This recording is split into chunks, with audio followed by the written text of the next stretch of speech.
পাশের বাসার মেয়েটা আমার সাথে যত সময় ঝগড়া না করতে পারে তত সময় যেন ওর ভাত হজম হয় না। শালার এমন একটা বাসায় থাকি যে বাসার মেয়েটা একদমই ঝগড়াটে। নিলয়, নিলয়, কোথায় তুই বাবা? তুই কি এখনো ঘুমিয়ে আছিস নাকি? ঘুম থেকে উঠেছিস? তাড়াতাড়ি উঠ, একটু ছাদে যা। আম্মু যে জামাগুলো শুকাতে দিয়েছে এগুলো নিয়ে আয় তো।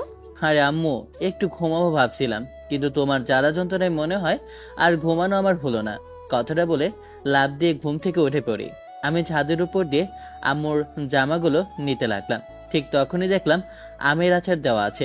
বাহ, এই তো সুযোগ। এই সুযোগ কি আর কেউ হাতছাড়া করে? আমি আমের আচারটা মুখে নিয়ে খেতে লাগলাম। বাহ, অনেক মজা হয়েছে তো। আচারটা খেয়েছি, তখনই পেছন থেকে দেখলাম একটা লাঠি নিয়ে রাগে লুকে তাকিয়ে আছে আমার দিকে একটা মেয়ে। মেয়েটা যে আর কেউ না, আমাদের পাশের বাসার ঝগড়াটে সিনিয়র আপু সাইমা। এই শয়তান ছেলে, তোর তো সাহস কম না? তুই আমার আচারে হাত দিয়েছিস কোন সাহসে? তোকে তো আজকে আমি ছাড়বো না। ভাই, বুকটা কেঁপে উঠলো। কি করবো কিছুই বুঝে উঠতে পারছি না। এমনি তো মেয়েটা ঝগড়াটে, সবসময় আমাকে দেখলে ওর ঝগড়া করতে মন চায়। আমিও ছেড়ে দেওয়ার পাত্র না। এখন তো ওর তো কোনো অন্যায় নেই, আমিও তো ভুল করেছি। কি করব চিন্তা করছি, তখনই আমাকে ধমক দিয়ে বলে ওঠে, এই ফাজি ছেলে, কথা বলিস না কেন? তুই আমার আচারের উপরে নজর দিয়েছিস? আরে তোর তো নজর খারাপ। তোর নজরে তো যে আচার খাবে তার পেটও খারাপ হবে। দেখুন, আমি আচার খেয়েছি তার প্রমাণ কি? আমি তো আপনার আচারে হাত পর্যন্ত দিইনি। আমার এখনো মুখের মধ্যে আচার আছে। আমি ডাহা একটা মিথ্যা কথা বললাম। কত বড় মিথ্যুক! একটা আচার মুখে ভরার পরে আমার সাথে মিথ্যে কথা বলছিস তুই? মুখ থেকে অভিনয় করে আচারটা ফেলে দিয়ে বললাম, ছি ছি ছি ছি।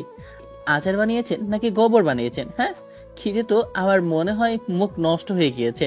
আমার মুখের রুচি যাই নষ্ট হয়ে গিয়েছে।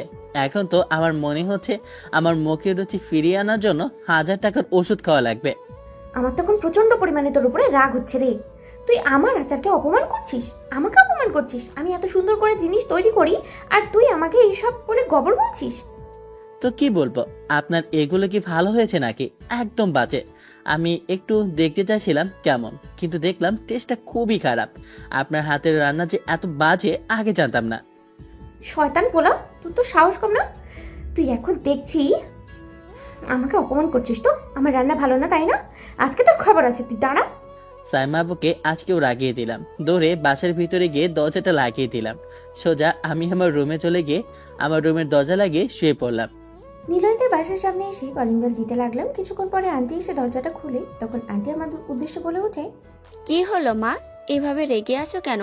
কি হয়েছে? শয়তানটা তোমাকে আবারও জ্বালাতন করেছে তাই না? আন্টি তোমার ছেলেকে সাবধান করে দাও। তোমার ছেলে কিন্তু সবসময় আমাকে রাগিয়ে দেয়। ওকে কিন্তু আমি পিটিয়ে একদম বাসা থেকে বের করে দেবো। ও সবসময় আমার সাথে এমন করে কেন? আমাকে সব সময় রাগিয়ে চলে যায়। ফাজিল ছেলেটাকে তুমি কি কিছু করো না? তুমি এক কাজ করবে, মেরে ওকে ফ্যানের সাথে ঝুলিয়ে রাখবে, আর নয়তো 4 রাস্তার মোড়ে ফেলে রাখবে। আন্টি আপনি চিন্তা করবেন না, ওকে আমি এমন শাস্তি দেবো যে কেঁদে কুল পাবে না। ও জানেও না এই সাইমা চৌধুরী কি করতে পারে। বাইরে দাঁড়িয়ে আছো কেন? তোমার জন্য চা নিয়ে আসছি, ভিতরে আসো। আরে আন্টি, আপনি আমার জন্য চা বানাবেন? আমি চা বানাচ্ছি, বসেন আপনি। কোথায় কি আছে বলেন? মনে মনেই বলছি, আমি তো কিছুদিন পরেই আপনার ছেলের বউই হব। তো সব কিছু তো আমাকে আগে থেকেই নিতে হবে, আগলে নিতে। আরে মা, তুমি সবসময় বাসায় আসলে আমাদের এটা ওটা বানিয়ে দাও। আমি কিছু বানাতে চাই, তুমি দাও না, আমাকেও কোনো কাজ করতে দাও না। আরে আন্টি সমস্যা নেই, আমি তো আপনার মেয়ের মতো দিন, তাই না? তোমাদের বাসায় এত কাজের লোক, তোমার বাবা এত টাকার মালিক, তারপরও তুমি আমাদের এখানে চলে আসো। আর তুমি আমার জন্য নাকি আমের আচার বানিয়েছো, তাও আবার নিজের হাতে, আমাদের সাথে শুকাতে দিলে। আসলে আচারটা বানিয়েছিলাম আমি নিলয়ের জন্য, কারণ ও আচার খেতে খুব পছন্দ করে। আপনাদেরকে তো একটা কথা বলতেই ভুলে গেছি। আসলে আমি নিলয়কে ভালোবাসি, কিন্তু নিলয় আমার থেকে জুনিয়র, কিন্তু কখনো ওকে বলতে পারিনি। আর কোনো মেয়ের সাথে ওকে চলতেও দেইনি। আরে কি সব ভাবতেছে, তুমি ভিতরে আসো তো, এরপর বাকি কথা বলো। আপনাদেরকে তো আমার পরিচয়টাই দেওয়া হলো না। আমি নিলয়, পরিবারে একমাত্র সন্তান। আমার বাবা নেই, আমার মা একটা সরকারি কর্মকর্তা। আমার আম্মু এখানে একটা সরকারি চাকরি করে। তার জন্য আমরা দীর্ঘ 15 বছর ধরে এখানে বাসা ভাড়া নিয়ে থাকি। এই বাসাটা হচ্ছে সাইমা আপুদের, ওদের অনেক বাড়ি আছে, এই বাড়িটাও। সাইমা আপুর আব্বু একজন বড় ব্যবসায়ী। আপু আমার থেকে 3 বছরের সিনিয়র, কিন্তু সিনিয়র হলে কি হবে, ওকে একদম বাচ্চার মতো লাগে, একদম যেন ছোট বাচ্চা। আমার বেশ ভালো লাগে। এক কথায় বলতে গেলে আমি সাইমা আপুর উপর ফিদা। আমাদের এলাকায় যত বড় লোকের ছেলেরা আছে সবাই সাইমা আপুর পেছনে ঘোরে। সাইমা আপুকে পাওয়ার আশায় সব সময় লাইন ধরে বসে থাকে সাইমা আপুকে প্রপোজ করার জন্য, কিন্তু কাউকে পাত্তা দেয় না। ছাত্রদের সাথে কথা বলতে বলতে আমি রান্নাঘরে দিয়ে গেলাম। ভাবলাম আম্মু রান্নাঘরে বসে মনে হয় রান্না করছে। আমার অভ্যাস আম্মুকে পেছন থেকে জড়িয়ে ধরার। আম্মু ভেবে আমি পেছন থেকে জড়িয়ে ধরে বললাম, আচ্ছা আম্মু, ওই যে আন্টি মেয়েটা, মানে ঝগড়াটে মেয়েটা সাইমা আপু, ও ও কি আসেনি? রান্না করে এসে আমি আন্টির জন্য চা বানাতে লাগলাম। অবশ্য আমি রান্না কম পারি, কারণ আমি তেমন রান্না শিখিনি। কারণ আমাদের বাসার মধ্যে কাজের লোকের অভাব নেই, সবসময় ওরাই আমাদের কাজ করে। আমি কখনো কোনো কাজ নিজের হাতে করতেই লাগিনি। হঠাৎ করেই পিছন থেকে কেউ জড়িয়ে ধরে আমাকে। কথাটা বললো, বুঝতে আর বাকি রইল না এটা যে নিলয়। আমাকে জড়িয়ে ধরতেই গায়ের মধ্যে কেমন জানি না বিদ্যুতের মতো চমকে উঠল। বেশ ভালোই লাগছিল আমার কাছে।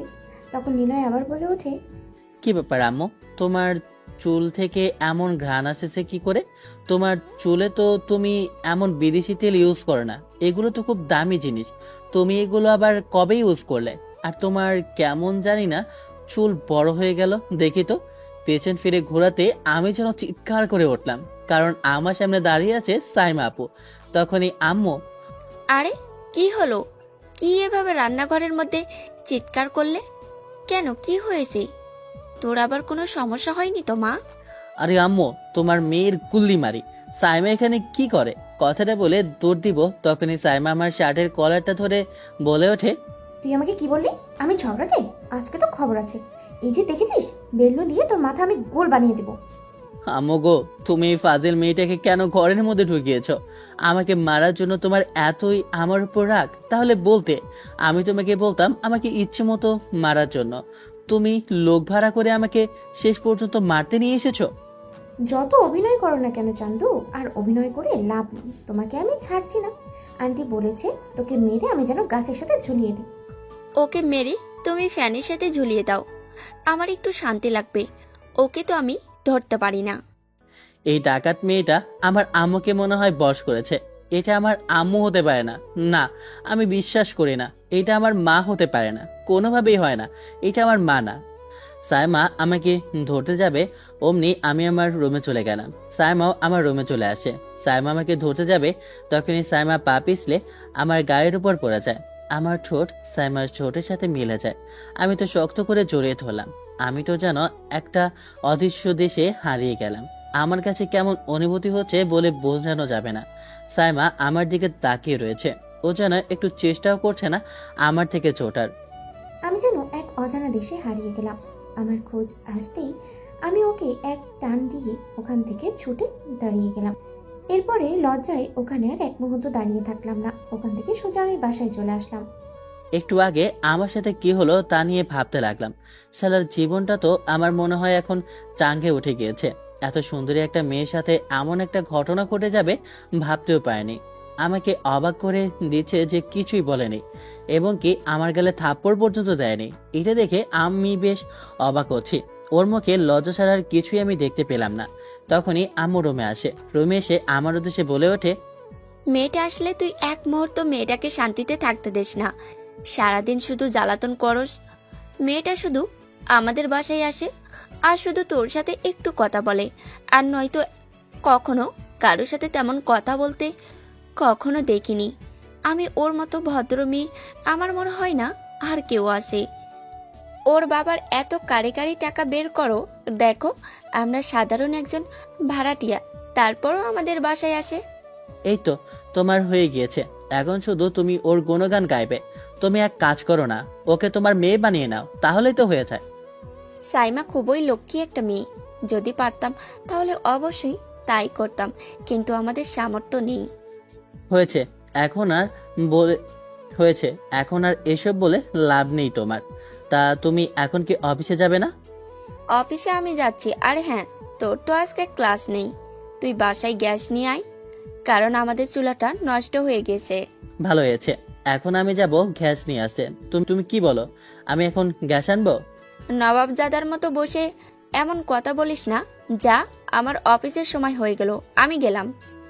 কথাটা বলে আম্মু আমার হাতে 3,000 টাকা দিয়ে ওখান থেকে অফিসের উদ্দেশ্যে বের হয়ে যায়। সাইমার বাবার মতো যদি আমার এমন অনেকগুলো গাড়ি থাকতো তাহলে কতই না ভালো হতো। যাই হোক, গ্যাস নিয়ে আসতে হবে। আম্মু টাকা দিয়েছে, মনে হয় আজকে চুলা ঠিক করতে লোক আসতে পারে, তাই গ্যাস নিয়ে আসি। আমি নিচে গেলাম গ্যাস আনার জন্য। আগে মনে হয় রহিম চাচার দোকানে যেতে হবে, ওখান থেকে নিয়ে আসবো। এটা ভেবে গান গাইতে গাইতে যেতে লাগলাম। সোনা বন্ধু তুই আমারে ভোতা দাও দিয়া কাইটালা, পিরিতের খেতা দিয়া চাইতে তুইরা মাইরালা। কিরে, তোর আবার পিরিতের আগুন লেগেছে নাকি যে আগুন মেটানোর জন্য কেউ আসতেছে? পেছন থেকে আমার বন্ধু রাহাত কথাটা বলে ওঠে। পেছন ফিরে তাকিয়ে দেখি আমার হারামি বন্ধু রাহাত কথাটা বলল। তখন ওর উদ্দেশ্যে বলে ওঠি, হারামজাদা ভালো হয়ে যা, না হলে কিন্তু তোকে হাতে দিয়ে পোদ মেরে দেব। চুপ শালা, তুই আর ভালো হলি না। এসব বাজে কথা সব সময় তোর মুখে লেগে থাকে, তুই আর ভালো হবি না। আচ্ছা যাই হোক, তোর ক্রাশ ওই যে মালটু কেমন আছে? ওই হালা, মুখ সামলে কথা বল। তুই আমার জিনিসকে এইভাবে বলতে পারিস না, তাহলে কিন্তু তোকে পেছন দিয়ে টাইম বোম সেট করে দেব, যে সারা জীবন টনটন করবে আর ভয়ে শুধু চিৎকার করবে।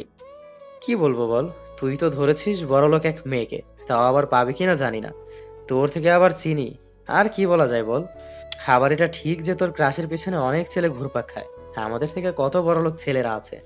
ওইসব কথা বাদ দাও, তুমি সাইমার কথা বাদ দিয়ে এখন তোমার কথা বলো, যে তোমার ফারজানা কেমন আছে।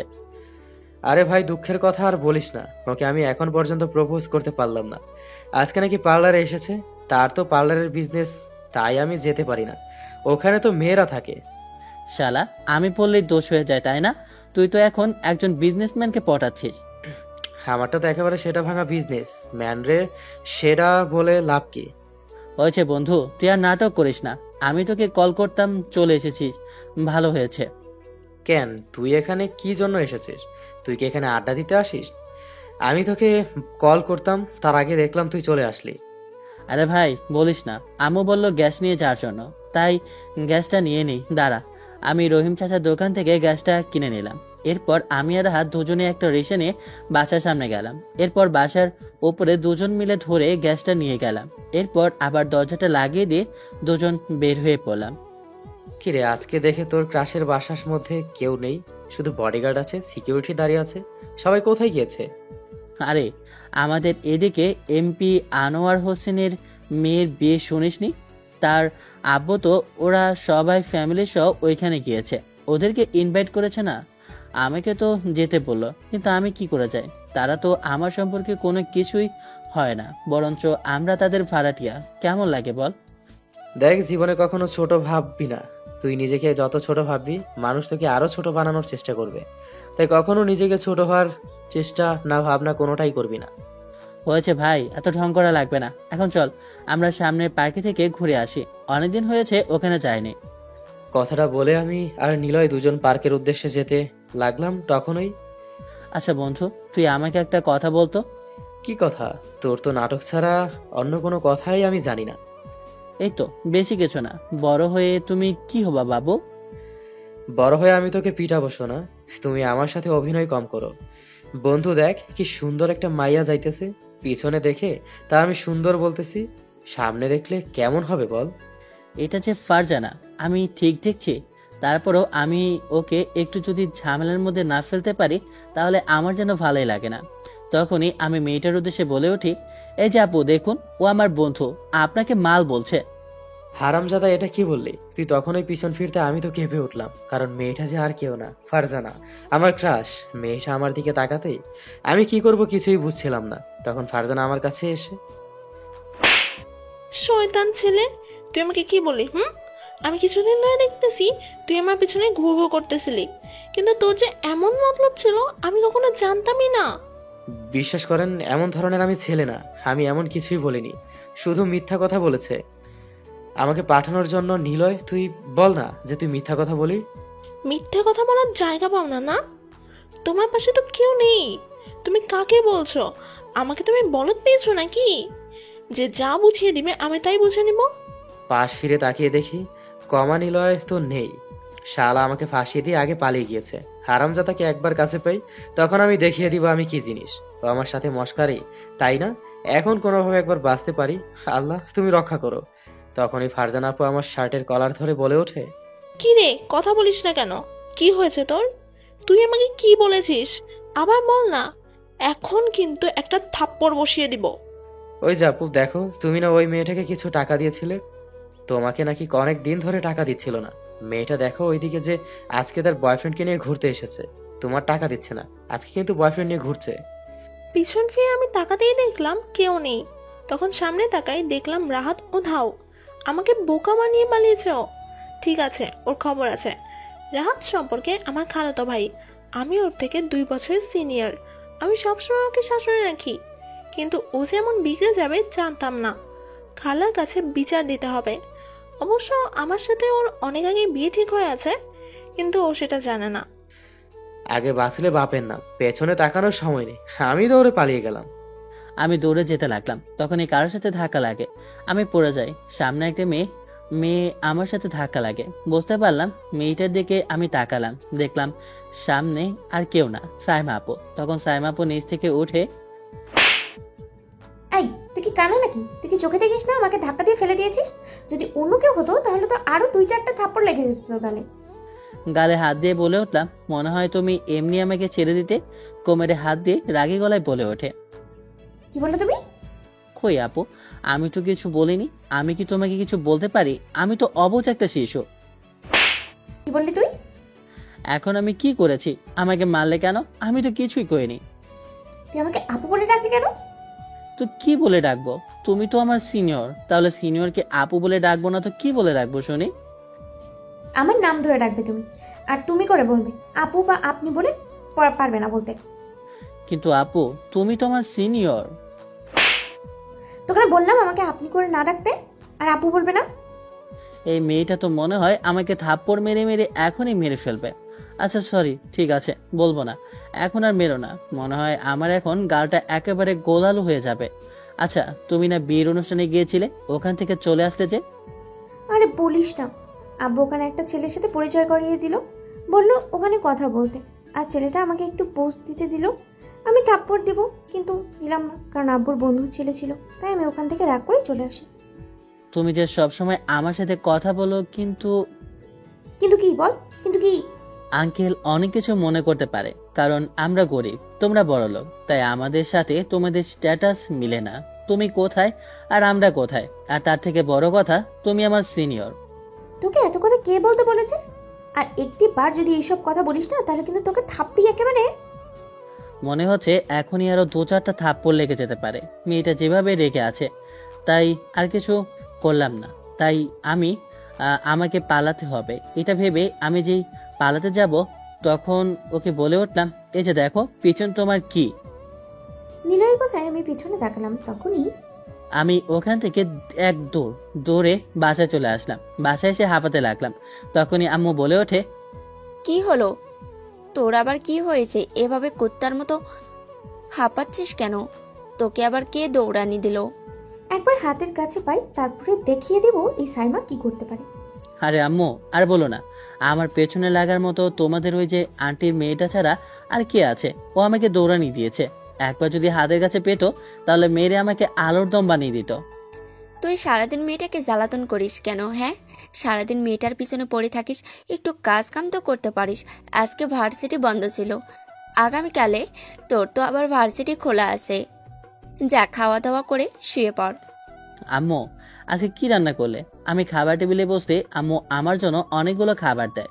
তখন আমি আম্মুর উদ্দেশ্যে বলে উঠি, আম্মু এগুলো থেকে তো অনেক ভালো গ্রান বের হচ্ছে।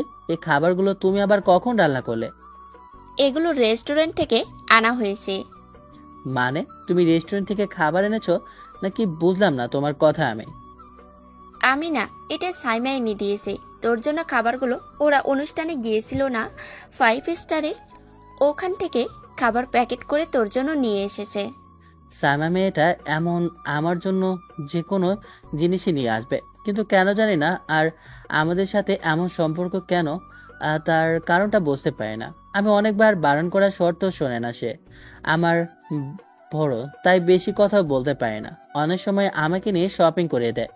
একবার তো এমন হয়েছে আমাকে কল দিয়ে পায়নি, কারণ আমার ফোনটা বন্ধ ছিল। সে আমাকে নিয়ে গিয়ে 4টা পাওয়ার ব্যাংক কিনে দিয়ে বলেছে যে আর কখনো যেন ফোন বন্ধ না হয়।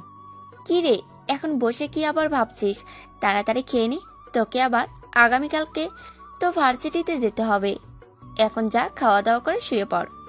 আমি খাবারগুলো মুখে দিতে লাগলাম। মুখের মধ্যে যেন খাবারের স্বাদ লেগে গেল, নিমেষেই ব্যানিশ হয়ে গেল। আসলে এত সুস্বাদু মজাদার 5 স্টার হোটেলের খাবার বলে কথা, মজা তো হবে। আমি খাবারগুলো খেয়ে ওপরের রুমে চলে আসলাম। রুমে এসে ঘুমাতে যাব, তখনই ফোনটা বেজে ওঠে। নাম্বারটা চিনতে আমার আর অসুবিধা হলো না। এটাতে সাইমা আপুর কল। ফোনটা রিসিভ করতে ওপাশ থেকে সাইমা আপু বলে ওঠে, কিরে, কেমন আছিস? আর কি করছিস তুই? মনে হচ্ছে শয়তানের মুখে রাম নাম। ভাবা যায় না আমাকে কল দিয়েছে, আবার আমার খোঁজ খবরও জিজ্ঞেস করছে। কি বললি তুই আমাকে? শয়তান বললি? তবে রে, একবার হাতের কাছে আয় না, তারপর তোকে দেখিয়ে দেব। আচ্ছা, তুমি কি ঝগড়াটে, মানে এক কথায় বলতে গেলে জন্মগতভাবে কি তুমি এমন একটা ঝগড়াটে মেয়ে ছিলে? এই, আমি জন্মগতভাবে ঝগড়াটে? এসব কথা বলার জন্য তো শাস্তি কি হতে পারে তোর কি একবারও ভয় লাগছে না? ভয় করবে কেন? তুমি কি ভেবেছো তুমি একাই পারবে, নাকি আমিও পারি দেখাবো? আজকে দুজনে মারামারি ঘটে যাবে, কে কার মাথা ফাটাতে পারে দেখা যাবে। মনে হচ্ছে তোর মুখ দিয়ে আজকে কথা বের হচ্ছে। ঠিক আছে, সমস্যা নেই, কালকে দেখা যাবে তুই আমার সামনে কি করতে পারিস। কথাটা বলে সাইমা আপু কলটা কেটে দেয়। সাইমাকে রাগাতে বেশ ভালোই লাগে আমার। সাইমা আপুদের বাসায় আমার কাছে বেশ ভালোই লাগে। অবশ্য আমি বাইরে থেকে তাদের বাসাটা দেখেছি, কিন্তু ভিতরে গিয়ে দেখার সে সৌভাগ্য হয়নি। এত বড় লোকের বাড়িতে আমার মতো সাধারণ একজন মানুষ, এসব ভাবা যায় না। কথায় আছে না যে ব্রাহ্মণ হয়ে চাঁদে হাত দেওয়া কখনো যায় না, ঠিক আমারও একই অবস্থা। এসব ভাবতেছি, তখনই হাতের ফোনটা আবারও বেজে ওঠে। এবার আর কেউ না, আমার বন্ধু হারামি রাহাত কল করেছে। ফোনটা রিসিভ করতে ওপাশ থেকে ও মস্কারি ঠাপানি শুরু করে দিয়েছে। কিরে বন্ধু, গরিবের রবিনহুড কেমন আছিস? কি করছিস? আর তোর ছোট ভাই কেমন আছে? তোর হালা, মস্কারি করা বন্ধ কর। তোর জন্য আমি আম্মুর কাছে বকা শুনেছি। তোকে যদি একবার হাতে কাছে পাই, তাহলে কিন্তু তোর ওইটা আমি একদম ছোট ভাই থেকে বড় ভাই বানিয়ে ফেলবো। সে কখন থেকে আমার জিনিস নিয়ে পড়ে আছিস? কেন রে, তোর খালাতো বোন থেকে কি কেটে গেলি নাকি? হ্যাঁ, যার জন্য আমাকে নিয়ে পড়ে আছিস? চুপ শালা, তুই কথা বলবি না। তোর মুখ থেকে কথাই শুনতে চাই না। বেশি কথা বললে তোরটা কেটে দিয়ে আসবো, তাহলে তোর আর ক্রাশ দেখা হবে না। সেই ক্রাশ বলবে, আহা, এইটা আমি কার সাথে প্রেম করতে আসছি। প্রেম এখনো পর্যন্ত ভালো করে প্রেম এখনো পর্যন্ত ভালো করে দুইটা কথা বলে হয় না, সে আসছে প্রেম করতে। পরে ওটা তো আমার বিলিসিতারে, এটা করা ভাগ্যর। নাটক কম করো প্রিয়, তুমি যে কত রকমের অভিনয় করতে পারো তা আমি ভালো করেই জানি। তাই নাকি? তোর কাছে আমার কথা অভিনয় মনে হয়? ঠিক আছে, তাহলে তুই সামনে চলে আয়, দেখ ও কেমন, তারপরে বলবি। আরে তুই বিশ্বাস কর, ও তোকে ভালোবাসে। আর তোর তো ভাগ্য ভালো, একটা সিনিয়র মেয়ে, তার থেকে এত বড় লোকের একটা মেয়ে তোকে ভালোবাসে। তোর তো খুশি হওয়ার দরকার রে। তুমি আমার সাথে মস্কারি চলাও, তাই না? ও আমাকে ভালোবাসে? নাটক কম করো প্রিয়, সারাদিন আমার সাথে ওর ঝগড়া হয়, সে আমাকে ভালোবাসে? অভিনয় করো। তুই গাধা গাধাই রয়ে গেলি। মেয়েদের ভালোবাসা বোঝা এত সহজ না। পরে আমার প্রেমের গুরু বিশ্বনাথ ফাকিন্দু চৌধুরী এসেছে রে, তিনি তো একেবারে পিএইচডি করে এসেছে। হরামজাদা, নিজের প্রেমের খবর নেই, আমাকে নিয়ে পড়ে আছে। আগে তোরটাকে গিয়ে নিজের সাহস করে প্রপোজ কর, তারপরে কথা বল। নিজের খালাতো বোনের সামনে গেলে যার হাঁটু কাঁপে, সে আবার আমাকে প্রেমের জ্ঞান দিতে আসছে। How funny! এভাবে অপমান করলে তুই আমারে। হারামজাদা, তোকে তো জুতা খুলে পেটানো দরকার এমন মস্কারের জন্য। আচ্ছা, আগামীকাল তোর সাথে কথা হবে, তাহলে আজকে রেখে দিলাম। কালকে তো আবার আমরা ভার্সিটিতে যাব। যাই হোক, আমারটা তো পার্লারে যাওয়ার সময় ওকে দেখি, কথা বলতে পারি কিনা। এমনিতে রেগে আছে, তোর জন্য সবকিছু হয়েছে। নাটক কম কর। তোমাকে কে বলেছে আমাকে খোঁচা দেওয়ার জন্য?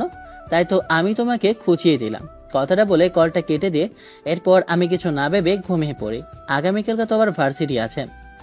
নিলয় যখন আমাদের বাসায় প্রথমবার এসে বাসা ভাড়া নেয়, ওই দিন থেকেই ওর সাথে আমার খেলাধুলা শুরু হয়। ও হচ্ছে আমার প্রথম খেলার সাথী, যাকে আমি সব সময় একসাথেই রাখতাম। ওখান থেকে ওকে আমার শুধু ভালো একজন বন্ধু মনে করতাম, কিন্তু ভালো বন্ধুর সাথে সাথে ধীরে ধীরে বুঝতে পেরেছি ও শুধু আমার খেলার নয়, মনের জায়গাও করে নিয়েছে। এরপরে বুঝতে পারি আমি যে নিলয়কে মনে প্রাণে ভালোবেসে ফেলেছি। তাই তো কোনোভাবে ওকে আমি বলতে পারবো না। নিলয় আমার নিঃশ্বাসে মিশে গিয়েছে। নিলয়ের কথা ভাবতে ভাবতেই ঘুমিয়ে পড়ি। সকালবেলা ঘুম থেকে উঠে ফ্রেশ হয়ে আমি রেডি হয়ে গেলাম ভার্সিটির যাওয়ার উদ্দেশ্যে। ঠিক তখনই হাতের ফোনটা বেজে ওঠে। ফোনের স্ক্রিনে তাকিয়ে দেখি রাহাত কল করেছে। ফোনটা রিসিভ করলাম, তখন রাহাত বলে ওঠে, কি রে, তোর হয়েছে নাকি? না এখনো তুই পড়ে পড়ে ঘুমাচ্ছিস? তাড়াতাড়ি আয়, আমি তো রেডি হয়ে তোর জন্য অপেক্ষা করছি। আরে 5টা মিনিট ওয়েট কর, এখনো রাস্তা করিনি। পাগল হয়ে গেছিস কেন? মনে হচ্ছে শ্বশুর বাড়িতে যাবি না? ওখানে গিয়ে শুধু তুই কি করবি তা তো ভালো করে জানি। মেয়েদের পিছনে ঘুরপাক খাবি। হারামজাদা, আমার নামে এত বড় মিথ্যা অপবাদ দিতে তোর একটি বারও বুক কাঁপলো না? হারামজাদা কোথাকার। হ্যাঁ বন্ধু, তুমি তো একেবারে সদ্গওয়ালা মানুষ, তো একেবারেই নেককার মাসুম, তাই তোমার জন্য আমার বুক কাঁপেনি। আচ্ছা ঠিক আছে, তাড়াতাড়ি আয়, আমি রেডি হয়ে তোর জন্য অপেক্ষা করছি। আমি রাস্তার মোড়ে আছি। রাহাত কথাটা বলে কলটা কেটে দেয়। এরপর আমি ওখান থেকে নিচে আসলাম, তখনই আম্মু বলে ওঠে, কানের মাথা খেয়েছিস নাকি? সে কখন তোকে ডাকতেছি, একটা কথার উত্তর দিচ্ছিস না। হয়েছেটা কি? তোকে সেই কবে বললাম যে খাবার বেড়ে বসে রইলাম, এখনো আসিস না কেন? আরে আম্মু, একটু রাহাতের সাথে কথা বলছিলাম, নাস্তা দাও। নাস্তা ঠান্ডা হয়ে গেছে নাকি? আরো 3 ঘন্টা সময় লাগা, তাহলে আরো গরম হয়ে যাবে। বেশি কথা না বলে নাস্তাটা খেয়ে নি। আমি নাস্তা খেয়ে নিলাম। এরপর আম্মু আমার হাতে 500 টাকা দিয়ে অফিসের উদ্দেশ্যে রওনা দেয়। আমি গেটে তালা মেরে ভার্সিটি যাওয়ার উদ্দেশ্যে রওনা দিব, তখনই সামনে চলে আসে সাইমা আপু। আমাকে দেখে বলে ওঠে, কিরে, ভার্সিটিতে যাচ্ছিস? চল, আমি তোকে নামিয়ে দিচ্ছি, আমিও তো ভার্সিটিতে যাব। আমি একটা সরকারি ইউনিভার্সিটিতে চান্স পেয়েছি, কারণ আমি পড়ালেখায় খুবই ভালো।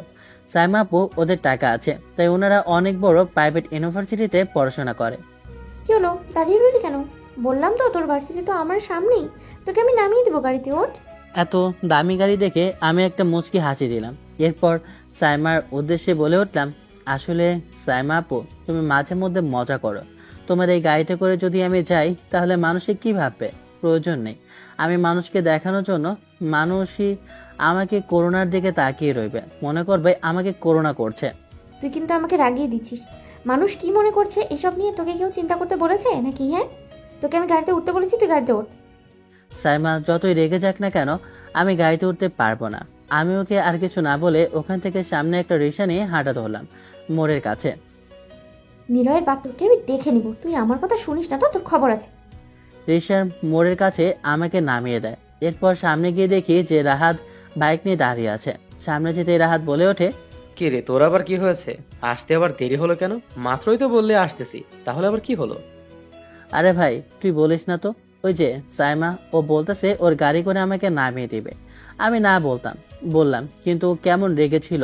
আমি কিছু না বলে চলে আসলাম। ওর গাড়িতে করে চলে আসছি, তাহলে তো দেখতেই তোকে মানুষ কত কথা বলতো যে এত দামি গাড়িতে করে বাকি করে যে ছেলে আসে, তার আবার সরকারি ইউনিভার্সিটিতে পড়াশোনা করে, এটা ভাবা যায় না। নাটক কম ঠাপা প্রিয়। দেখেছো মেঘ ধরছে, আস্তে আস্তে যে কোনো মুহূর্তে বৃষ্টি পড়তে পারে, তাই তুমি তাড়াতাড়ি আসো, না হলে কিন্তু বৃষ্টি ধরবে। বাইক স্টার্ট কর, নাটক না করে। তুই যদি বাসার সামনে যেতি তাহলে তো হতো, আমি চলে আসতে পারতাম। তুই তো জানিস তোদের বাসার সামনে গিয়ে এই সময়ে আমার ক্রাশ মানে খালাতো বোন ফারজানা পার্লারে যায়। যদি আমাকে দেখতে পায় তাহলে তো খবর আছে। তুই ওকে এত ভালোবাসিস, আর আমি শুনেছি ও নাকি তোর বাবা মাকেও টাকা দেয়, তাহলে তুই ওকে প্রপোজ কেন করে দিচ্ছিস না?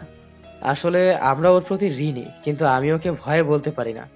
একটাই কারণ, সেটা হচ্ছে গিয়ে ও যদি আমাকে ভুল বোঝে তাহলে অনেক কিছুই হতে পারে, তার ভয়ে। মানুষের জীবনে অনেক কিছুই ঘটে যায়, আর অনেক কিছুই হয়ে যেতে পারে। এগুলো ভেবে মানুষকে বসে থাকতে হবে নাকি? হ্যাঁ, তুই প্রপোজ করে দে, যা হওয়ার তা পরে দেখা যাবে। তুই যেহেতু বর্ষা দিচ্ছিস, তাহলে দেখি কি করা যায়। আবার দেখিস বর্ষা ফর্ষা করে ফেলিস আমাকে। এখন নাটক না করে বাইকটা সুন্দর করে চালা। আমরা কিছুক্ষণের মধ্যে ভার্সিটির সামনে চলে আসি। ক্যাম্পাসের ভিতরে প্রবেশ করতেই তখনই দেখলাম আমাদেরকে দেখে নেহা এগিয়ে আসে। নেহা আমাদের ভার্সিটির সব থেকে ভালো স্টুডেন্ট এবং আমার আর রাহাতের বন্ধু। তখন নেহা আমার উদ্দেশ্যে বলে ওঠে, নিলয়, কেমন আছো? তোমাকে আমি ফেসবুকের মধ্যে মেসেজ দিয়েছিলাম, তুমি রিপ্লাই দাওনি, সিন করনি। আসলে নেহা হয়েছেটা কি জানো, আমি না ফেসবুকে ঢুকতে পারিনি, কারণ ফেসবুকটা লগ ইন করবো আমার পাসওয়ার্ডটাই ভুলে গিয়েছিলাম। গতকালকে সবকিছু ডিলিট হয়ে যায়, তাই আমি আবার নতুন করে সবকিছু ঠিক করি। আচ্ছা নিলয়, তোমাকে একটা কথা বলতাম। তুমি কি আমার সাথে একটু ক্লাস শেষে শপিংয়ে যাবে? আমি একটু শপিং করব। আচ্ছা ঠিক আছে, আমি তোমাকে নিয়ে যাব, সমস্যা নেই। এমনিতেই আম্মু তো অফিস শেষ করে আসতে দেরি হবে। আমি যে কি করব, তোমাকে না হয় শপিং করাতে নিয়ে যাব, সমস্যা নেই। জানি না নিলয়ের মধ্যে কি এমন ম্যাজিক আছে যে কোনো মেয়েকে ওর মনের মধ্যে আবদ্ধ করে ফেলে। আমিও যে অনেক আগে ওর প্রেমে পড়ে আছি। ওর ওই মায়াজালের মধ্যে আমি এখন বন্দি। আমি ওর প্রেমে হাবুডুবু খাচ্ছি।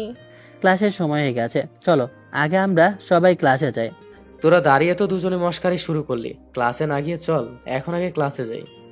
আমরা তিনজন ক্লাসে যাই। ক্লাস শেষ করার পর আমি, নেহা আর রাহাত তিনজনে ক্লাস থেকে বের হই। এরপর নেহা আমাকে বলে ওঠে, আচ্ছা ঠিক আছে, চলো আমরা রিক্সা করে যাব। কেন, তোমার না একটা বাইক ছিল, বাইকটা নিয়ে নিতে।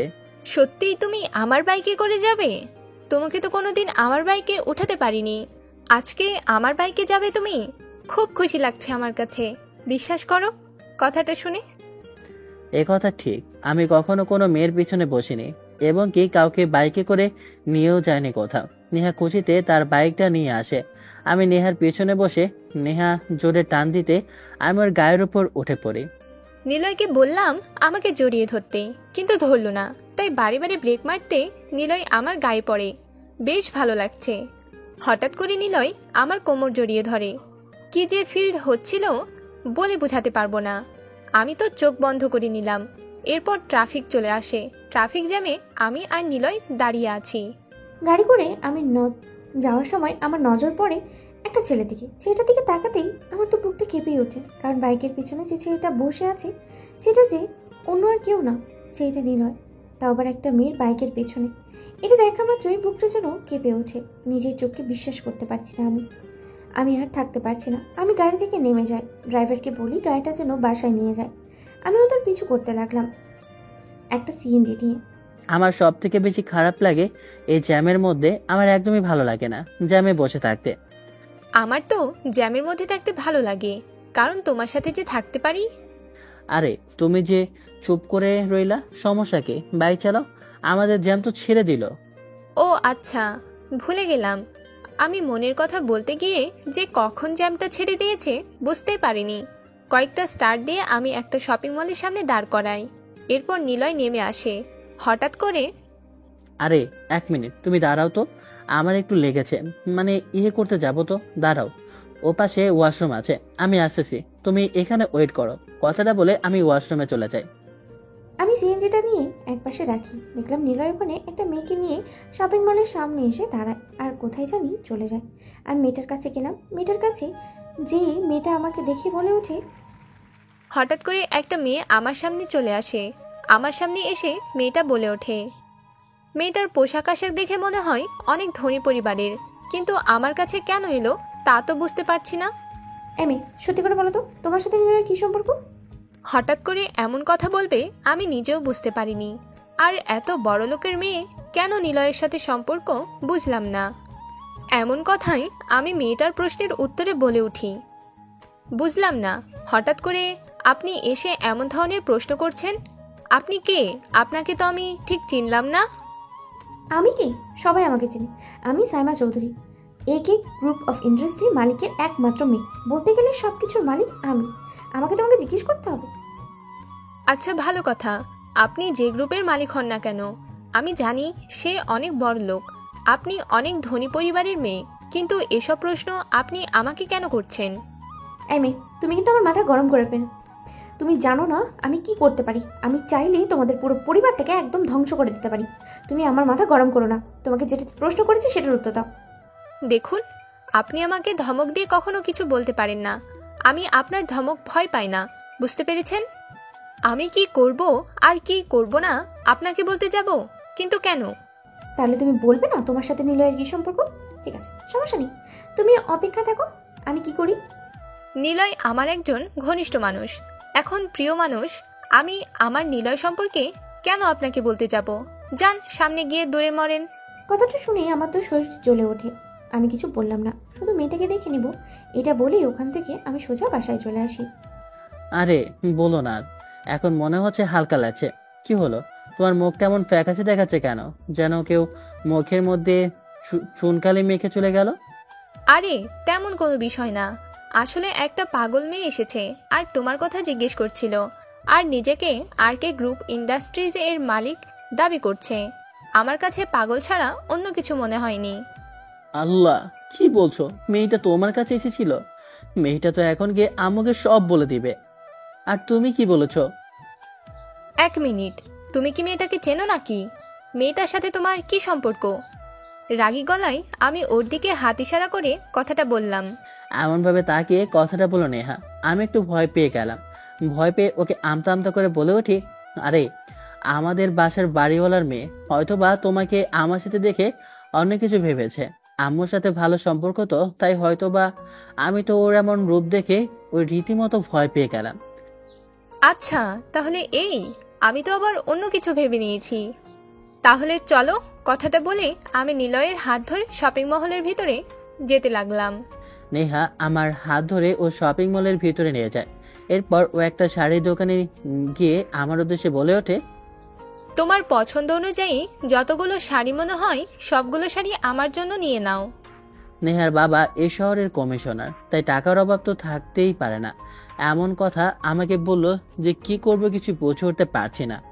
আমি ওকে প্রশ্ন করলাম, আচ্ছা তুমি এখন এত শাড়ি দিয়ে কি করবে সেটা তো আমাকে বলবে। আর এত শাড়ি দিয়ে কি তুমি বিয়ে করবে নাকি? তোমার বিয়ে নাকি?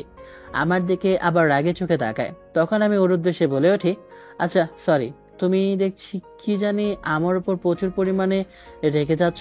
আরে বাবা সরি বললাম তো, রাগটা একটু থামাও। আমি তোমাকে শাড়ি পছন্দ করে দিচ্ছি। কথাটা বলে আমি ওকে শাড়ি পছন্দ করে দিতে লাগলাম। প্রায় বেশ কয়েকটা শাড়ি নিয়ে দেওয়ার পর ও আমাকে একটা পাঞ্জাবির দোকানে নিয়ে যায়। এরপর ওখানে নিয়ে গিয়ে, এই যে আমি তোমাকে যে পাঞ্জাবিগুলো দিচ্ছি এগুলো তুমি একটু পরে আসো তো। আমি এখন পাঞ্জাবি পরে আসবো? কি বলছো তুমি? হ্যাঁ আমি বলছি তোমাকে পাঞ্জাবি পরার জন্য, তাই পরে আসবে। এগুলো আমি পছন্দ করে দিচ্ছি। আরে পাঞ্জাবি কেন? আমার তো এসব লাগবে না, আমার তো জামা আছে। তারপরও কেন দিচ্ছ? বন্ধু হয়ে গিফট করছি, তুমি কিন্তু আমার মাথা গরম করবে না, না হলে কিন্তু সবকিছু ফেলে দিয়ে আমি এখান থেকে সোজা চলে যাব। নেহার রাগ সম্পর্কে আমি ভালো করে জানি। ও যদি একবার রেগে যায় তাহলে ও সত্যি সত্যি এগুলো ফেলে দিয়ে সোজা এখান থেকে চলে যাবে। তাই বাধ্য হয়ে যা দিচ্ছে আমি তাই নিতে লাগলাম। অনেকগুলো শপিং আমাকে ধরিয়ে দেয়। এরপর আমার উদ্দেশ্যে বলে ওঠে, তুমি এবার বাইকটা চালিয়ে আমাকে বাসা পর্যন্ত দিয়ে আসো। তাহলে আমি বাসায় যাব কি করে? তাহলে চলো আমি তোমাকে বাসায় দিয়ে আসি। তুমি তো কখনো তোমাদের বাসায় আমাকে নিয়ে যাও না। আমি অনেকবার তো তোমাকে বলেছি আমি আন্টির সাথে দেখা করে ওনার সাথে কথা বলে, কিন্তু তুমি তো আমাকে একটিবার আন্টির সাথে দেখা করতে দাওনি। ওকে যদি সাথে করে আম্মুর সাথে দেখা করাতে নিয়ে যাই তাহলে কিন্তু একটা মায়েরও আমার নিচে পড়বে না, সবগুলো আমার পিঠের মাঝখানে গিয়ে পড়বে। তাই আমি ওর উদ্দেশ্যে বলে উঠি, নেহা না, প্রয়োজন নেই, আমি চলে যেতে পারবো। তোমাকে বাসায় দিয়ে আসি, আম্মু হয়তো বা এখনো আসেনি। কথাটা বলে বাইকটা স্টার্ট করলাম। তখন নেহা বলে ওঠে, আমি কিছু বুঝি না ভাবছো? তুমি আমাকে না নিয়ে যাওয়ার ধান্দায় আছো, তা তো আমি ভালোই বুঝতে পারছি। আরে তেমন কোনো বিষয় না, তুমি শুধু শুধু আমাকে উল্টাপাল্টা ভাবছো, তেমন কোনো বিষয় না। আচ্ছা ঠিক আছে, ভালো হলো, এখন চলো, বাইকটা তো আগে চালাও। আমি নেহাকে ওর বাসার সামনে নামিয়ে দিয়ে এরপর একটা রিক্সা নিয়ে বাসায় যেতে লাগলাম। আমাদের বাসাটা নেহার বাসা থেকে দূরত্ব প্রায় মাত্র 20 মিনিটের রিক্সাইকেলে লাগে। আমি একটা রিক্সা নিয়ে বাসার উদ্দেশ্যে যেতে লাগলাম। প্রায় 10 মিনিট পর বাসার সামনে আমি এসে থামি। এরপর রিক্সা ভাড়াটা মিটিয়ে বাসার গেটের ভিতরে প্রবেশ করব, তখনই গেটের সামনে হাত দিয়ে বাধা দিয়ে দাঁড়িয়ে রইল সাইমা আপু। আমাকে দেখে কোমরে হাত দিয়ে রাগীভাবে তাকিয়ে বলে ওঠে, দাঁড়াও, তুমি এত সময় কোথায় ছিলে? কেন আপু? ভার্সিটিতে ছিলাম। কেন, কি হয়েছে? আমার কাছে মিথ্যা কথা বললে না, তোকে কিন্তু আর দুই একটা না, একেবারে থাপড়াতে থাপড়াতে তোর পুরো গাল আমি ফুলিয়ে দেবো। এই আন্টির মেয়েকে কি করতে মন চাচ্ছে আপনারাই বলুন। পুরাই ঝগড়াটা একটা মায়া। কথা না শুনে ঠাস ঠাস করে একটা থাপ্পড় আমাকে বসিয়ে দিল। আমি ওর উদ্দেশ্যে বলে উঠি, আরে হয়েছেটা কি সেটা তো আমাকে বলবে। আমি কি করেছি? আমাকে তুমি থাপ্পড় দিলে কেন? নীলাকে একটা ধাক্কা দিলাম, তখনই দেখলাম ওর হাতের পিছনে লুকিয়েছিল অনেক শপিং। ওর হাত থেকে শপিংগুলো পড়ে যায়। আমি ধরে শপিংগুলো তুলে নিলাম। এরপরে ওরাতে হাত দিয়ে দেখলাম যে পাঞ্জাবি, শার্ট, প্যান্ট। হাতের পেছনে লুকিয়ে রেখেছিলাম আমি, যেন এগুলো সাইমা না দেখে, কিন্তু আমাকে এত জোরে থাপ্পড় দিয়েছে যে আমি পড়ে যাই। সাথে এগুলো তখনই সাইমার চোখের কোণে আমি স্পষ্ট পানি দেখতে পেলাম। তখন আমার সামনে এগিয়ে আসে আর এসে বলে ওঠে, এগুলো কি? এগুলো তোকে কে কিনে দিয়েছে? সত্যি করে বল, এগুলো কে কিনে দিয়েছে? মিথ্যা কথা বললে কিন্তু তাহলে তোর খবর আছে। আমি কি বলবো, চুপ করে রইলাম। তখন আমার শার্টের কলা ধরে বলে ওঠে, তুই একটা মেয়ের কাছ থেকে এগুলো নিয়েছিস? আরে তুই আমাকে বলতে পারতি, আমি তোকে পুরো শপিং মলটা কিনে দিতাম। তারপরেও তুই অন্য একটা মেয়ের কাছে কেন এগুলো নিতে গেলি? তুই কি ভার্সিটিতে যাস এই জন্য, মেয়েদের কাছ থেকে এগুলো নেওয়ার জন্য? মেয়েদেরকে পটিয়ে তুই ওদের কাছ থেকে এইসবগুলো হাতে নিস আর আমাকে একটাবারও বলতি না? তোকে আমি সব দিয়ে দিতাম। আমি কিছুই জানি না, আমি সব জানি। আমি জানি, সব দেখেছি। তোর সব খারাপ খারাপ দৃশ্যই আমার জানা আছে। সাইমা এবার আমার ধৈর্যের বাঁধ ভেঙে ফেলেছে, তাই আমারও রাগটা এখন চরম মাথায় উঠে গেছে। চুপ, একদম চুপ, একটা কথাও বলবে না তুমি। তুমি কাকে থাপ্পড় দিচ্ছ? হ্যাঁ, কাকে তুমি এসব কথা বলছো? তোমার কোনো ধারণা আছে আমি তোমার কোনো কিছুই সম্পর্কে হই না, এবং কি তোমার সম্পর্কে ভাই বা হাজবেন্ড অথবা বয়ফ্রেন্ড কিছুই না। তুমি কাকে কি বলছো? তোমার মাথায় সমস্যা আছে নাকি? আর হ্যাঁ, ও আমাকে এগুলো কিনে দিয়েছে। ও আমার কোনো গার্লফ্রেন্ড বা অন্য কোনো সম্পর্ক, ও আমার শুধু ভালো একজন বন্ধু। কিন্তু তুমি আমার চরিত্র নিয়ে কথা বলছো। তুমি আমাকে অনেক কথা বলেছো, যে কথাগুলো আমাকে কখনো আজ পর্যন্ত কেউ বলেনি, যে কথাগুলো আমি শুনতে ঘৃণা করি। আজকে তুমি আমাকে এইসব কথা বলেছো। তুমি কি ভেবেছো আমি তোমার দয়ায় চলি? আমি তোমার কাছ থেকে টাকা নিয়ে চলি? আমি কি কখনো বলেছি তুমি আমাকে টাকা দাও, তুমি আমাকে দাও, এটা দাও, ওটা দাও? তুমি নিজে থেকে এসে এসব করো। তোমাকে কখন আমি এগুলো দিতে বলেছি? আরে ও তো আমাকে শুধু গিফট করেছে। তুমি তো এখন মনে হচ্ছে আমাকে করুণা করতে মনে হয় তুমি আমাকে কিনে নিয়েছো। তোমার কৃতদাস আমি, তাই না? তুমি যখন যা বলবে আমার তাই করতে হবে, আর তোমার সব কথাই শুনতে হবে, তাই না? আমার এতগুলো কথা শুনে সাইমা কান্না করতে করতে চলে গেল ওখান থেকে। তখনই আম্মু আসে, এসে দেখে সাইমা কান্না করতে করতে চলে যাচ্ছে। আমাকে দেখে বলে ওঠে, কি রে, সাইমা এভাবে কান্না করতে করতে চলে গেল কেন? নিলয়, তুই কি বলেছিস ওকে কান্না করতে করতে চলে গেল? আম্মু আর বলো না, মাথাটা প্রচন্ড পরিমাণে গরম হয়ে আছে। আমি তখন আম্মুকে সবকিছু খুলে পড়লাম। এরপর রাগ করে এগুলো নিয়ে আমি বাসার ভিতরে চলে গেলাম। আরে বাবা, রাগ করে বসে রইলে কেন? মেয়েটা হয়তো তোকে দু চার কথা বলে দিয়েছে, বুঝতে পারিনি, না বুঝে তোকে বলেছে। এভাবে রাগ করে বসে রইলি কেন? খাবার খেয়ে নি, আমি তোর জন্য খাবার বানিয়েছি। আম্মু, আমার ক্ষুধা নেই, আমি খেয়ে এসেছি, তুমি খেয়ে নাও। আমি ঘুমিয়ে পড়লাম। ছেলেটা তো এমন করে না। অবশ্যই সাইমা মনে হয় অনেক বেশি কথা বলে ফেলেছে, তাই ছেলেটা রাগ করেছে, না হলে এমন করা ছেলে আমার না। বাসায় এসে যত জিনিসপত্র আছে সব কিছুই ভাঙতে শুরু করলাম। তখনই আব্বু অফিস থেকে এসে আমার এমন কাণ্ড দেখে বলে ওঠে, কি হয়েছে মা, তুই এভাবে রেগে আছিস কেন? তুমি আমার সাথে একটা কথা বলবে না। আমি সবকিছু ভেঙে ফেলবো, কিচ্ছু ছাড়বো না, সবকিছু আগুন ধরিয়ে দেবো। আমি বাসার গাড়িতে আগুন ধরিয়ে দিলাম। তুই আমাকে বল কি হয়েছে? আমার মেয়েকে কে বলেছে আমি পুরো শহরের মধ্যে আগুন ধরিয়ে দিব? তুই একটাবার বল, তোকে কে বলেছে সব? আমি শেষ করে ফেলবো। আব্বুর একটা কথা আমি শুনছি না। আমি সবকিছু ভাঙতে শুরু করলাম। আমার হাত কেটে গিয়ে রক্ত পড়ছে। আব্বু পাগলের মতো আবার হাতটা ধরে ডক্টরকে কল করলো। কাজের লোকদের সিরিয়ালে দাঁড়িয়ে রইল। সবাই এসে আমাকে বোঝানোর চেষ্টা করছে। অনেক সিকিউরিটিও চলে এসেছে। বাসার মধ্যে পুলিশ, মেয়ে এবং কে দেশের বড় এমপি মন্ত্রীরাও হাজির হয়েছে। তুই আমাকে বল মা, আমাকে একটিবার বল হয়েছে এটা কি? আমি তোকে কথা দিচ্ছি আমি তোর জন্য সব কিছু করতে পারবো। আমি একজন ছেলেকে ভালোবাসি। তুমি কি আমাকে ওকে নিয়ে দিতে পারবে? পারবে না? না হলে আমি নিজেকে শেষ করে ফেলবো। আমি আর বাঁচতে চাই না, আমি ওকে ছাড়া বাঁচবো না। কে ছেলেটা বল, তুই আমাকে একটাবার বল। আমি নীলকে ভালোবাসি, আমি ওকে ছাড়া বাঁচবো না, আমি ওকে চাই। না, এটা কোনোভাবে সম্ভব না, কারণ ওর সাথে আমাদের স্ট্যাটাস কোনোভাবে মেলে না। আরে ওরা ছোট লোক, ওদের সাথে কি করে আমি তোর বিয়ে দিব?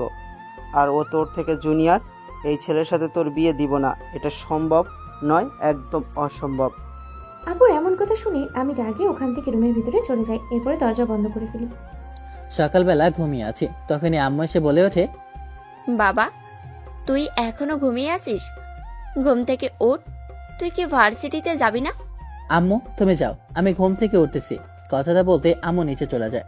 আমি ঘুম থেকে উঠে ওয়াশরুমে গিয়ে ফ্রেশ হয়ে আসি।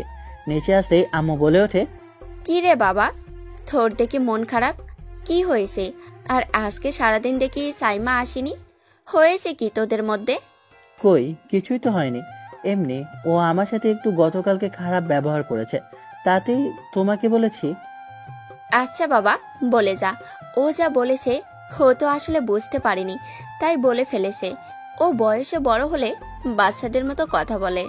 আমার কথায় আমি একটা মুচকি হাসি দিলাম। তখন আম্মু আমার দিকে তাকিয়ে আবার বলে ওঠে, পাগলের মতো এভাবে হাসতেছিস কেন? তোকে একটা কথা বললাম, তুই দেখে হাসতেছিস। না কিছু না, মনে হয় সাইমা তোমাকে পাগল করে ফেলেছে। কেন, কোনো কিছু দিয়েছে নাকি যে তুমি তার কথা বলছো, নাকি কোনো ওষুধ খাইয়েছে যার জন্য তুমি শুধু ওর কথাই বলছো? মেয়েটা খুব ভালো আর লক্ষ্মী। আমরা সাধারণ ঘরের মানুষ না হলে সত্যি ওকে আমি ঘরের বউ করে নিয়ে আনতাম। বামন হয়ে চাঁদে হাত দেওয়া ভালো না আম্মু। কথাটা বলে আমি ওখান থেকে ভার্সিটির উদ্দেশ্যে রওনা দিলাম। মেয়েটাকে কিভাবে বুঝাবো? ওর চোখ দেখে আমি বেশ বুঝতে পারি ও যে আমার ছেলের প্রতি দুর্বল, কিন্তু ও তো বোঝে না আমরা মধ্যবিত্ত, আমাদের সাথে ওদের যায় না, ওরা ধনী পরিবারের থেকে। আমি ভার্সিটি যাওয়ার পথে তখনই ফোনটা বেজে ওঠে। ফোনের স্ক্রিনে তাকিয়ে দেখি রাহাত কল করেছে। ফোনটা রিসিভ করলাম। তখন রাহাত ওপাশ থেকে বলে ওঠে, কি রে, কোথায় তুই? এখনো আসিস না যে? তোর জন্য অপেক্ষা করছি, আমি ভার্সিটিতে বসে আছি। আরে হারামজাদা, আমি আসতেছি, তুই অপেক্ষা কর। এমন পাগল হয়ে গেছিস কেন? তুমি আমার লেওরা আসো, তোমার আসতে এত সময় লাগে? মানুষ ভার্সিটিতে আসতে সময় লাগে 10 মিনিট, আর তোর তো সামনে আর 2-আধা ঘন্টা লাগছে। তোর হালা, তোর জন্য কি আমি ভালোভাবে ঘুমাবো না নাকি? নাটক না করে তাড়াতাড়ি আয়, আমি তোর জন্য অপেক্ষা করছি। কথাটা বলে কলটা কেটে দিই। আমি একটা রিক্সা নিয়ে ভার্সিটির উদ্দেশ্যে রওনা দিই। কিছুক্ষণ পর ভার্সিটির গেটের সামনে এসে দাঁড়াই। এরপর রিক্সা ভাড়াটা মিটিয়ে ভার্সিটির ভিতরে প্রবেশ করতে দেখলাম রাহাত বসে আছে ক্যাম্পাসে। আমি ক্যাম্পাসের ভিতরে প্রবেশ করলাম। এরপর আমি রাহাতের কাছে গেলাম। ওর কাছে যেতেই রাহাত আমার দিকে তাকিয়ে বলে ওঠে, কে রে, তোর মুখ এমন কেন? মনে হচ্ছে মন খারাপ কিছু হয়েছে নাকি? আরে তেমন কিছু না, এমনি ভালো লাগছে না। আরে কি হয়েছে যদি না খুলে বলিস তাহলে কিভাবে বুঝবো? আগে তো খুলে বলবি। রাহাতকে সবকিছু খুলে বললাম। সবকিছু শোনার পর তখন রাহাত আমার উদ্দেশ্যে বলে ওঠে, আমার মনে হয় তোকে সাইমা আপু ভালোবাসে। যদি ভালো না বাসতো তাহলে কখনো এমনটা হতো না। আমি বুঝতে পারি ও আমাকে ভালোবাসে, কিন্তু ওর সাথে আমার যায় না, কারণ ওর সাথে আমার স্ট্যাটাস তুই বুঝতে পেরেছিস, কখনো সম্ভব না। আচ্ছা বাদ দে সব, ভেবে মন খারাপ করিস না। এখন বরঞ্চ তুই আমাকে বল, আমি কিভাবে ফারজানাকে প্রপোজ করব। আরামজাদা, এখানে আমি চিন্তায় মরি আর সে বলে তার খালাতো বোনকে প্রপোজ করবে। আরে তুই তো আমার একমাত্র বন্ধু, তুই ছাড়া আমাকে কে বলবে? আচ্ছা বল না কিভাবে করব। তোর কাছে তো ভালো আইডিয়া আছে, এটা খুলে বল। এত নাটক কিসের? তুই সোজা গিয়ে প্রপোজ করে দে, এইটাই তো তোকে আমি আগেই বলেছি। আচ্ছা তুই যা বলছিস তাই করব। তাহলে তুই ক্লাস কর, আমি আজকে ওকে প্রপোজ করে দিব। তুই বলেছিস মনের মধ্যে সাহস চলে আসছে, আর বসে থাকা যাবে না। হারামজাদা সত্যি সত্যি আমার কথা শুনে ওখান থেকে বের হয়ে যায়। ওর খালাতো বোনকে প্রপোজ করে বলে। আসলে শালা একটা পাগলা।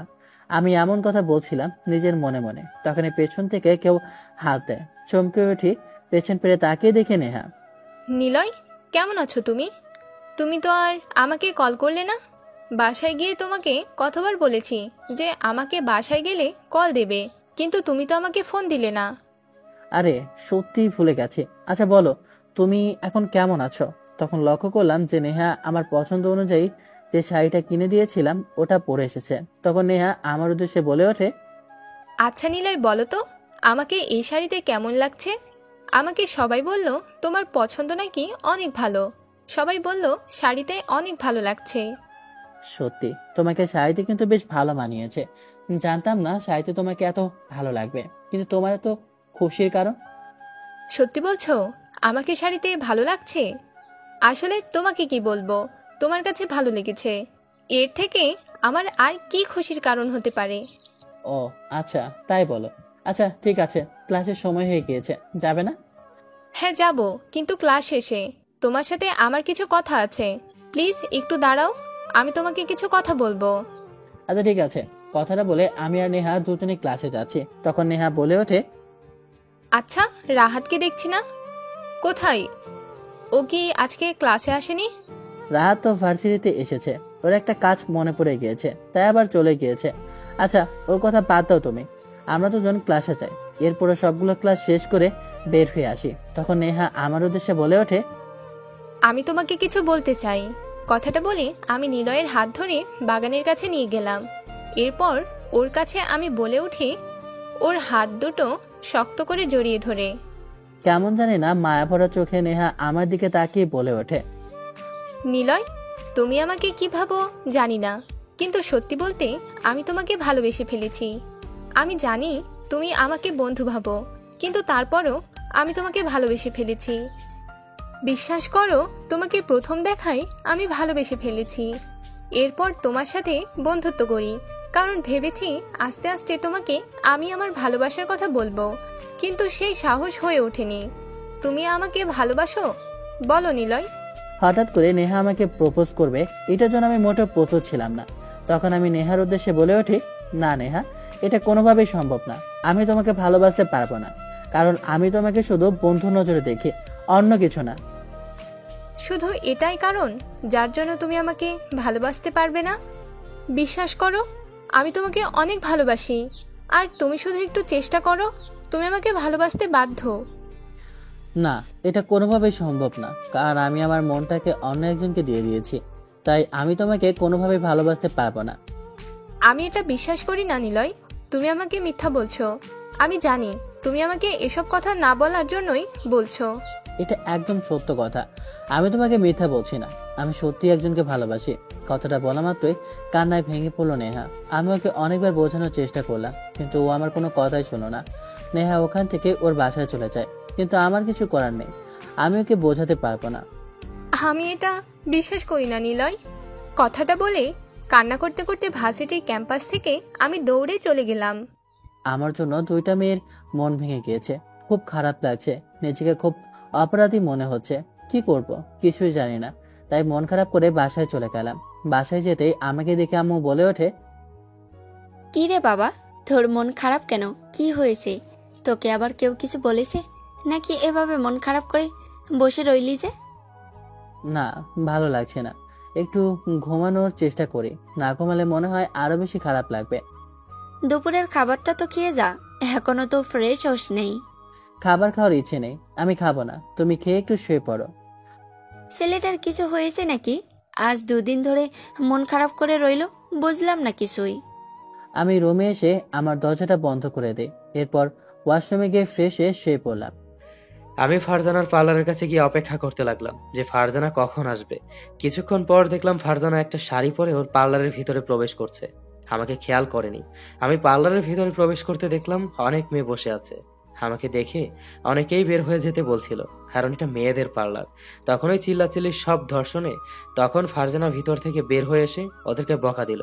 আর আমার দিকে তাকাতে ফারজানা বলে ওঠে, কি রে, কি হয়েছে? তুই এই সময় এখানে এসেছিস? খালু আর খালাম্মার কোনো সমস্যা হয়নি তো? এখানে কেন এসেছিস? কিছু একটা তাদের হয়নি, আমার হয়েছে অনেক বড় সমস্যা হয়েছে আমার, তাই তোমার কাছে এসেছি সে সমস্যাটা সমাধান করার জন্য। আবার কথা শুনে ফারজানা আপু তো কেমন জানি না পাগলের মতন হয়ে যায়। আমার শরীরের সব দিক থেকে দেখে বলে ওঠে, মানে কি, তুই কি পাগল হয়ে গেছিস নাকি? এখন এখানে কেন বসে আছিস? ডাক্তারের কাছে কেন যাসনি এখনো? তুই এখানে তার জন্য অপেক্ষা করছিস? তুই এখানে শুধু শুধু আমার কাছে কেন এসেছিস? টাইম নষ্ট করছিস কেন? আমাকে কল দিতি, আমি চলে যেতাম। আরে ডাক্তারের কাছে যাওয়া লাগবে না, তোমার কাছে গেলেই হয়ে যাবে, তার জন্য তো তোমার কাছে এসেছি। আরে তোর মাথা কি খারাপ হয়ে গিয়েছে নাকি? চল ডাক্তারের কাছে চল। কি সমস্যা ওখানে গিয়ে বলবে। তোরা পার্লারটা চালা, অনেক কাস্টমার ভেতরে বসে আছে, ওদেরকে সাজিয়ে দে, আমি ওকে নিয়ে হসপিটালে যাচ্ছি। কেমনটা লাগে আপনারা বলেন তো? এসেছি প্রপোজ করতে, এখন আমাকে ডাক্তারের কাছে নিয়ে যাচ্ছে।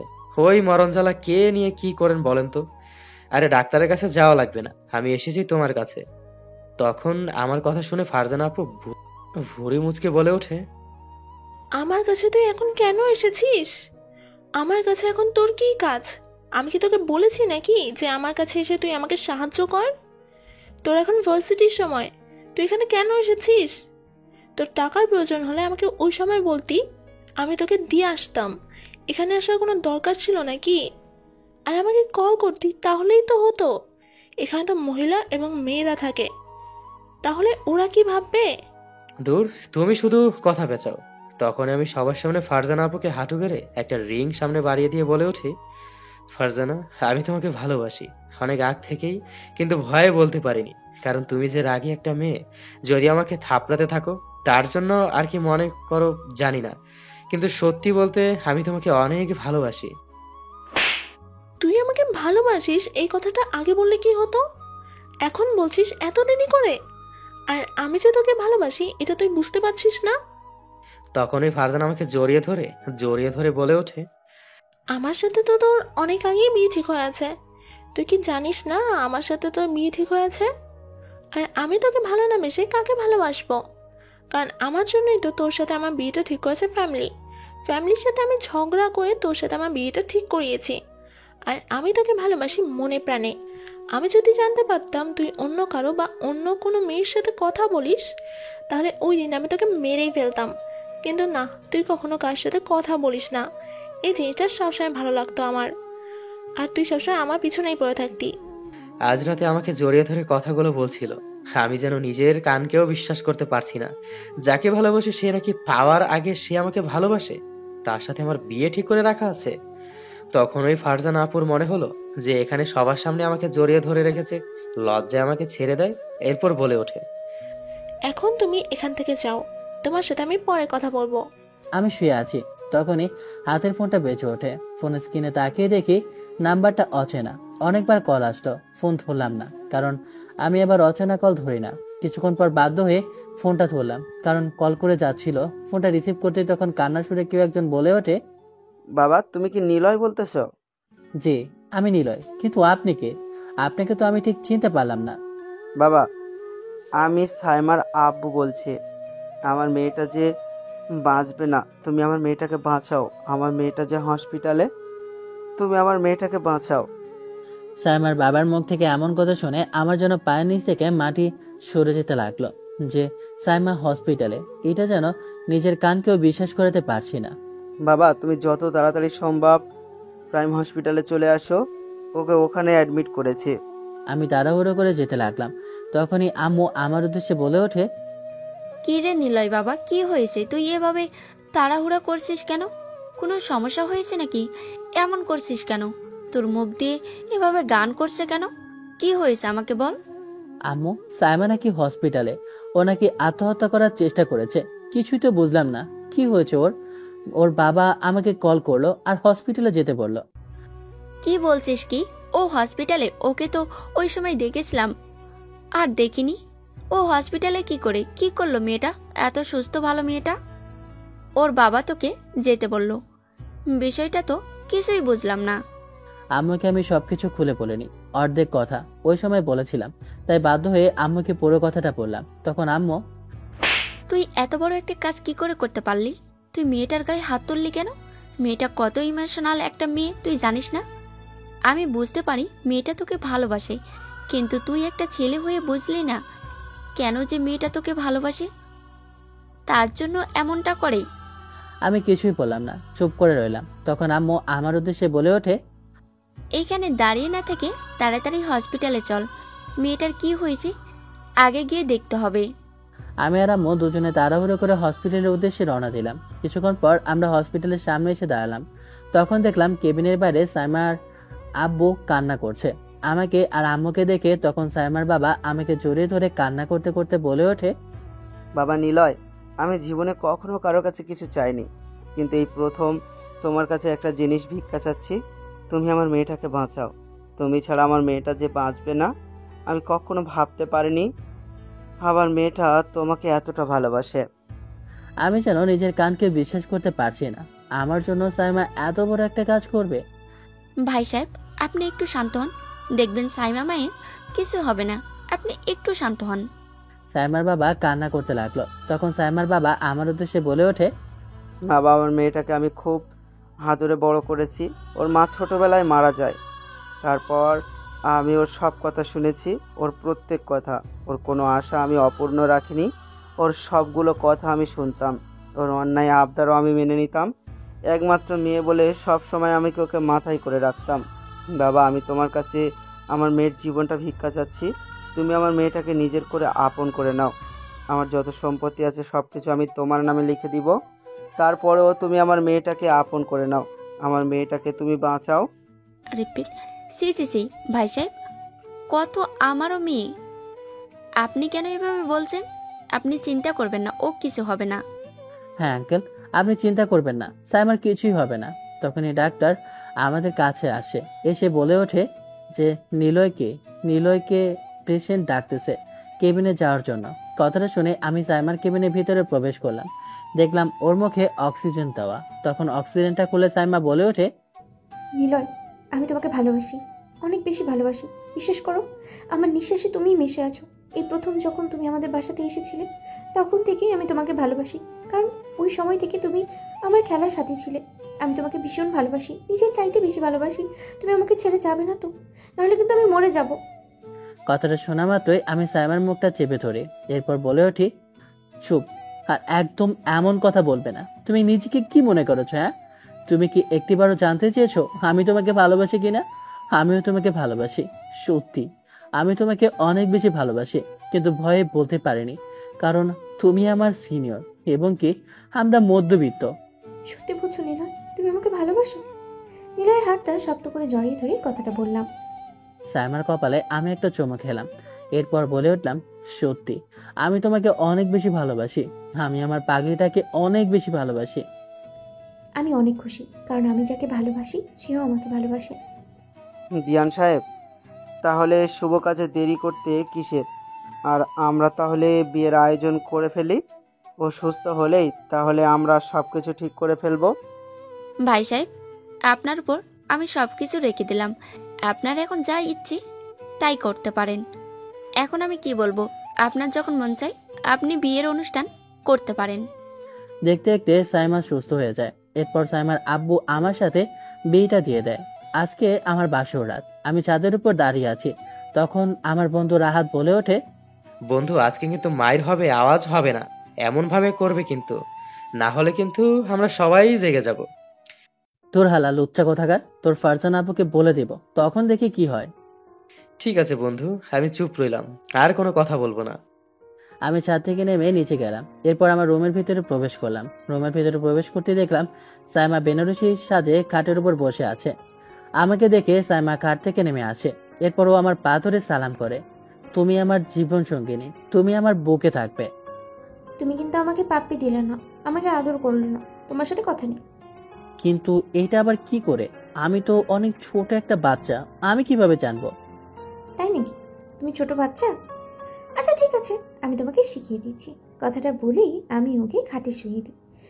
এরপর না হয় বাকি কথা ইতিহাসের পাতায় লেখা হোক, আপনাদের বাসায় গিয়ে পড়ো, ঠিক আছে? কারণ গল্প শেষ। কেমন হয়েছে গল্পটা অবশ্যই কমেন্ট করে জানাবেন। ভালো থাকবেন, সুস্থ থাকবেন। আল্লাহ হাফেজ, tata, bye bye, have fun, খোদা হাফেজ।